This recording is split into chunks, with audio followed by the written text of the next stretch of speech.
আকাশবাণী খবর পড়ছি দেবব্রত মণ্ডল। প্রথমে বিশেষ বিশেষ খবর।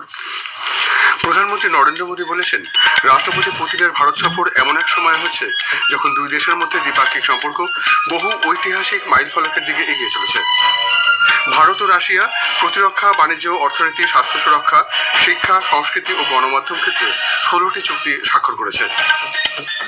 প্রধানমন্ত্রী বলেছেন, ভারত ইউক্রেন সমস্যা শান্তিপূর্ণ ও স্থায়ী সমাধানের যে কোনো প্রচেষ্টাকে স্বাগত জানিয়েছে। লোকসভায় আজ স্বাস্থ্য সুরক্ষা এবং জাতীয় সুরক্ষা সেস বিল 2025 পাশ হয়েছে। যৌন অপরাধ থেকে শিশুদের সুরক্ষা সংশোধন বিল 2024 রাজ্যসভায় পেশ হয়েছে। ইন্ডিগোর উড়ানে জটিলতার জেরে সরকার 4 সদস্যের একটি পর্যালোচনা কমিটি গঠন করেছে।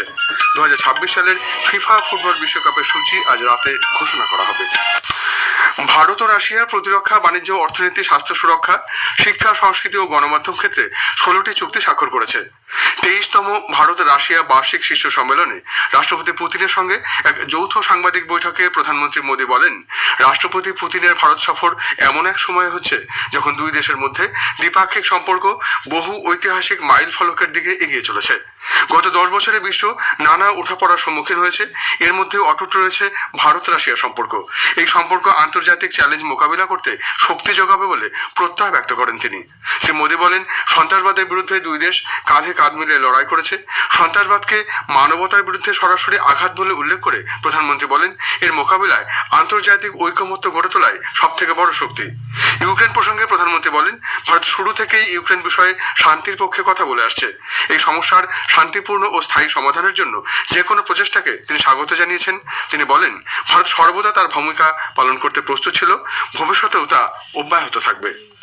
आज हमने क्षेत्रीय और वैश्विक मुद्दों पर भी चर्चा की। यूक्रेन के संबंध में भारत ने शुरुआत से शांति का पक्ष रखा। हम इस विषय के शांतिपूर्ण और स्थायी समाधान के लिए किए जा रहे सभी प्रयासों का स्वागत करते हैं। भारत सदैव अपना योगदान देने के लिए तैयार रहा है और आगे भी रहेगा।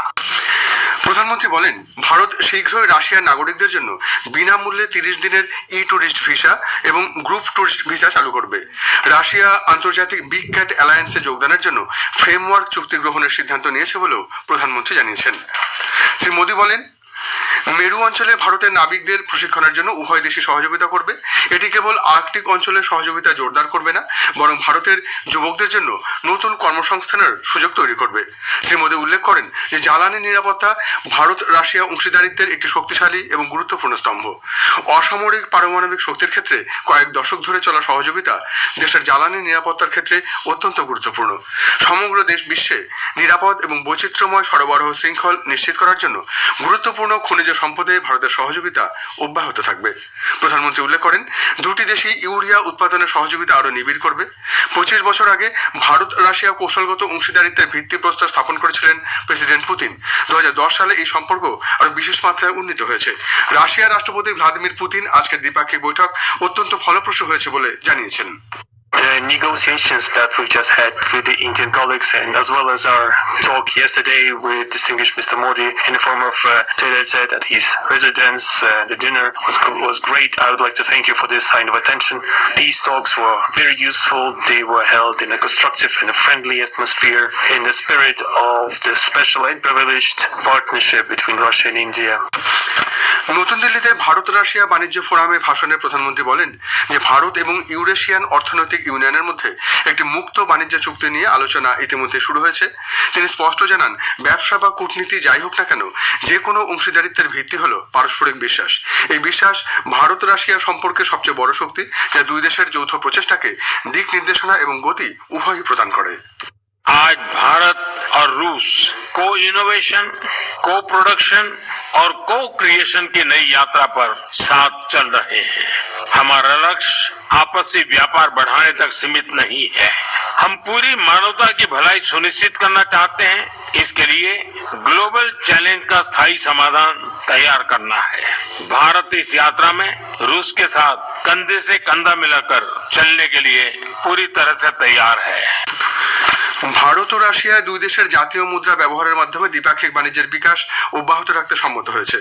23তম ভারত রাশিয়া বার্ষিক শীর্ষ সম্মেলনের পর এক যৌথ বিবৃতিতে বলা হয়েছে যে উভয় পক্ষ national payment system, financial messaging systems এবং কেন্দ্রীয় ব্যাংকের ডিজিটাল মুদ্রা প্ল্যাটফর্মগুলির কার্যক্ষমতা আরও বৃদ্ধির বিষয়ে আলোচনা চালিয়ে যাবে।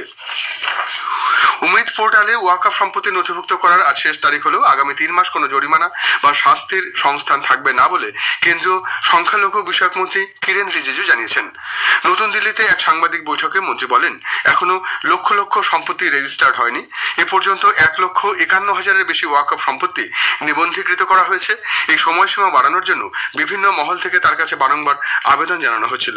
উল্লেখ্য, ওয়াকফ আইন বলবৎ হওয়ার পর মন্ত্রক এই পোর্টাল চালু করে এবং সংশ্লিষ্ট পক্ষকে যাবতীয় ওয়াকফ সম্পত্তি নথিভুক্ত করার জন্য বলা হয়।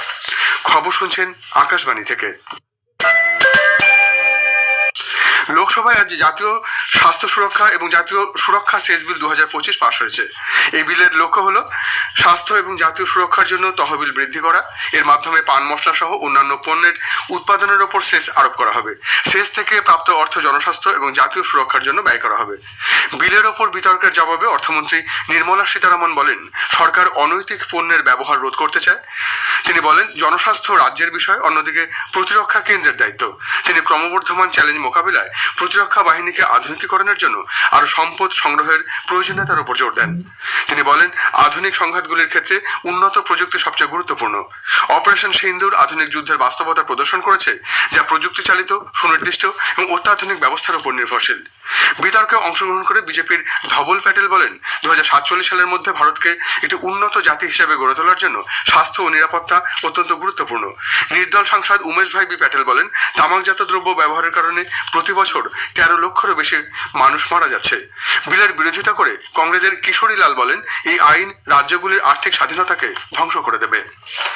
রাজ্যসভা আজ একটি বেসরকারি সদস্য বিল যৌন অপরাধ থেকে শিশুদের সুরক্ষা সংশোধন বিল 2024 পেশ করা হয়েছে।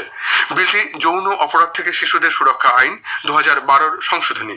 এই প্রস্তাবটি এনসিপি এসসিপি সাংসদ ডক্টর ফৌজিয়া খান এবছরের বাজেট অধিবেশনে উত্থাপন করেছিলেন। আলোচনায় অংশ নিয়ে সিপিআইএম এর ডক্টর ঝান ব্রিটাস বলেন, বর্তমান প্রয়োজনের সাথে সামঞ্জস্য রেখে এই আইনে কিছু পরিবর্তন প্রয়োজন। তিনি বলেন, দেশে পস্কো সম্পর্কিত 1,37,000 মামলা বিচারাধীন রয়েছে। আলোচনায় অংশ নিয়ে বিজেপির ডক্টর অজিত মাধবরাও গোপচাঁদে বলেন, শিশুরা দেশের ভবিষ্যৎ। তিনি বলেন যে মোদী সরকার এই ধরনের অপরাধ থেকে শিশুদের সুরক্ষার প্রতি সর্বোচ্চ সংবেদনশীলতা দেখিয়েছে। সিপিআই সন্তোষ কুমার পি বেসরকারি সদস্য বিলটিকে সমর্থন করে বলেন যে বিভিন্ন ক্ষেত্রে শিশুদের অধিকার বজায় রাখার প্রয়োজন রয়েছে। পরে বিশেষ উল্লেখ পর্বে বেশ কয়েকজন সংসদ সদস্য গুরুত্বপূর্ণ বিষয় উত্থাপন করেন। কার্যবিবরণী শেষ করার পর সভা আজকের মতো মুলতবি করে দেওয়া হয়। ইন্ডিগোর উড়ানে জটিলতার জেরে সরকার 4 সদস্যের একটি পর্যালোচনা কমিটি গঠন করেছে। 15 দিনের মধ্যে এই কমিটিকে রিপোর্ট পেশ করতে বলা হয়েছে। এক বিজ্ঞপ্তিতে ডিজিসিএ জানিয়েছে, এই কমিটি উড়ান সমস্যার পেছনে কারণগুলি চিহ্নিত করবে। যথাযথ কর্মী নিয়োগ, কর্মীদের সুষম কাজ বন্টনের তালিকা ও অন্যান্য প্রায়োগিক দিকগুলিও খতিয়ে দেখবে এই কমিটি। অসামরিক উড়ান মহানির্দেশালয় ডিজিসিএ জানিয়েছে, বিমান কর্মীদের বিশ্রাম সংক্রান্ত যে নির্দেশিকা জারি করা হয়েছিল তা অবিলম্বে প্রত্যাহার করে নেওয়া হচ্ছে। ডিজিসিএর জারি করা ওই নির্দেশিকার জেরেই গোটা দেশ জুড়ে বিমান পরিবহন ব্যবস্থা ব্যাপকভাবে ব্যাহত হয়। ওই নির্দেশিকা অনুযায়ী এতদিন পর্যন্ত বিমান সংস্থাগুলি তাদের ক্রু সদস্যদের নেওয়া অসুস্থতা বা প্রিভিলেজ ছুটিকে সাপ্তাহিক বাধ্যতামূলক বিশ্রামের অংশ হিসেবে গণনা করতে পারত না। এদিকে অসামরিক উড়ান চলাচল মন্ত্রী রামমোহন নাইডু ইন্ডিগোর বিমান বাতিল ও দেরি হওয়ার ফলে উদ্ভূত পরিস্থিতির ওপর নজর রাখার জন্য মন্ত্রককে 24 ঘন্টা কন্ট্রোল রুম খোলা রাখার নির্দেশ দিয়েছেন। তিনি নিজে আজ কন্ট্রোল রুম পরিদর্শন করেন। অন্যদিকে রাজ্যসভাতেও আজ বিষয়টি উত্থাপন করা হয়। ভারতীয় রিজার্ভ ব্যাংক দেশের অর্থনৈতিক বিকাশে আরো গতি আনার উদ্দেশ্যে সুদের হার 25 বেসিস পয়েন্ট কমিয়ে 5.25% করেছে। আরবিআই গভর্নর সঞ্জয় মালহোত্রা চলতি অর্থ বছরের পঞ্চম দ্বিমাসিক মুদ্রানীতি পর্যালোচনার সময় এই ঘোষণা করেন। 2026 সালের ফিফা ফুটবল বিশ্বকাপের সূচি আজ রাতে ঘোষণা করা হবে। মার্কিন যুক্তরাষ্ট্রের ওয়াশিংটন ডিসির John F Kennedy centre for the performing আর্টসে ভারতীয় সময় রাত 10:30টায় এক অনুষ্ঠানে সূচি নির্ধারিত হবে। এবারে বিশ্বকাপে 48টি দেশকে 12টি গ্রুপে ভাগ করা হবে। শেষ করার আগে বিশেষ খবর আরেকবার। প্রধানমন্ত্রী নরেন্দ্র মোদী বলেছেন, রাষ্ট্রপতি পুতিনের ভারত সফর এমন এক সময় হচ্ছে যখন দু দেশের মধ্যে দ্বিপাক্ষিক সম্পর্ক বহু ঐতিহাসিক মাইল ফলকের দিকে এগিয়ে চলেছে। ভারত ও রাশিয়া প্রতিরক্ষা, বাণিজ্য, অর্থনীতি, স্বাস্থ্য সুরক্ষা, শিক্ষা, সংস্কৃতি ও গণমাধ্যম ক্ষেত্রে 16টি চুক্তি স্বাক্ষর করেছে। ইন্ডিগোর উড়ানে জটিলতার জেরে সরকার 4 সদস্যের একটি পর্যালোচনা কমিটি গঠন করেছে। খবর এখনকার মতো এই পর্যন্ত। এর পরের খবর 7:50 মিনিটে।